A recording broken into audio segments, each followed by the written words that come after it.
talk about some stretches, some mobility tips and tricks that I like to use on a regular basis for my upper body. I was a swimmer in college and I tend to be a little bit shoulder forward and not have the best thoracic spine mobility, so that can hinder my overhead positions, my overhead squat, my jerk, as to where I'm forced to kind of have more of a low back arch or let my ribs pop to be able to fight to get into the right position, which is what we don't want to be doing. So I've got a couple things for you. Some are static holds, some are active, that I think will really help open up your chest, maybe help our shoulders sit back, help our posture. So the first thing, all you need is a long foam roller, and it's gonna be a static hold of a stretch. So the first thing you're gonna do, this foam roller goes down on the ground. We are gonna lay or sit down, so your tailbone should be towards the end of the foam roller. Lila's gonna come visit me. Okay, ready?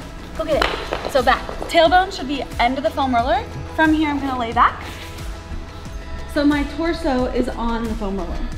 From here, the next piece is gonna be making sure that I'm not in this overextend position, but I wanna have my ribs down. And then I'm gonna bring my arms out to the side.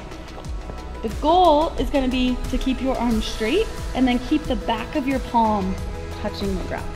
So from here, I don't feel too much. I might feel a little bit in my biceps, shoulders pulled back and down, ribs stay down. Then I'm gonna slowly work my arms up. I already begin to feel my biceps in the stretch. And when I say biceps, right through the front of my arm. So again, shoulders back and down, kind of go up a little bit more. As it starts to get tighter, I'm gonna hold for longer. I usually like to hold for, I don't know, 30 seconds or a minute.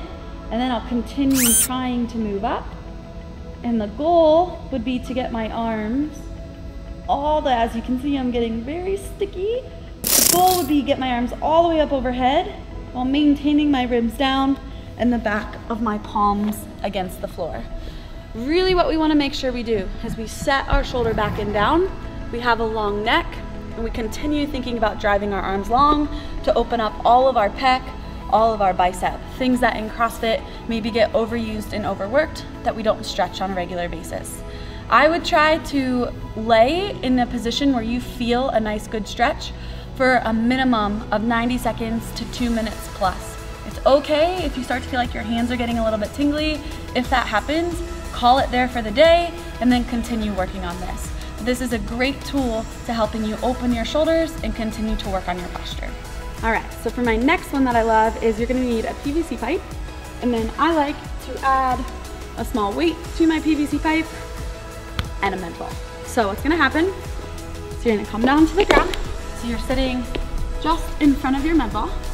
Then we're gonna take our plate through our PVC pipe, and then we're gonna find what would be similar to our snatch or our overhead position.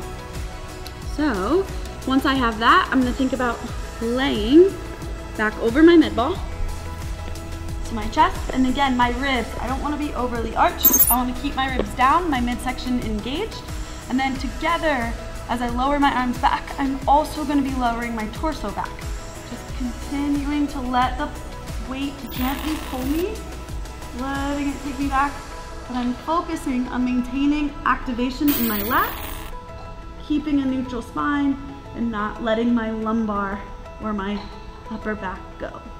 I'm just gonna hold here, and then I'll relax, and I will take a break, and then I'll try to hold a little bit longer. So I just do this for 3 or 4 times, trying to hold as long as I can, maintaining midline activation, a neutral spine, and also I should maintain my elbow and my lat activated so my shoulders aren't just rolling forward and I'm just cranking as far back as I can. It's gonna be really great for our thoracic spine mobility and also build strength in the proper positions for our overhead squat and our snatch. Another great tool can be the lacrosse ball, but we want to be careful to make sure we're not overusing the lacrosse ball. So I like to say maximum of 2 minutes at a time, kind of in one point, because if we keep digging it in really hard, we can actually create some inflammation in the area. So definitely time yourself. Don't just sit on it for 15 plus minutes. But what we're gonna do today is we're gonna take this lacrosse ball and we're gonna loosen up our pec and our trap. So the first thing I like to do is kind of where the pec goes into the attachment of my shoulder, it's a little bit meaty, okay? So we wanna take that ball, put it right into that area. From here, I'm gonna lean, applying pressure onto the rig post and start with my arm down by my side. I always think about trying to keep my spine neutral so my head's in line, and then I'm gonna slowly lift my arm forwards, reaching towards the wall in front.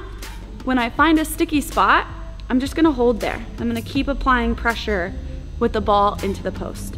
Once I get done with that, I can come back down. I can move the ball around slightly, try to find other sticky spots.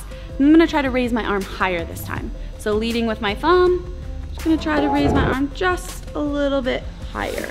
Again, you can move slightly with the ball, just trying to find a sticky spot and then hold there. Bringing the arm down. Once you're done with your holds, I like to just move my arm just through that range of motion. Up, you might have to readjust your ball, that's okay. Up and down. These are really great to do before you know that you're gonna have a heavy overhead day. And I don't mean heavy just as in weight, but heavy as in a lot of reps, to make sure that our chest is open, to make sure we're not having our shoulders in a forward position, and just to make sure everything's ready to go. They're also great to do after to loosen everything back up if we have had a very high volume or heavy overhead day as well. All right guys, we also hit 5K, so I'm super excited. I can't believe we hit 5K. It's been really fun and we're excited for what's to come, but I told you when we hit 5K, we would do a giveaway. So I've been paying attention and checking out who's been commenting, who's been liking. So we're gonna go through, screenshot everybody who's been commenting regularly. I'm gonna screenshot you, put you in my phone. I'm gonna scroll through and see wherever my finger lands on, and whoever it lands on is gonna get a month free of the programming that I've been doing every day. So we will announce that on Tuesday, and stick with us for more to come.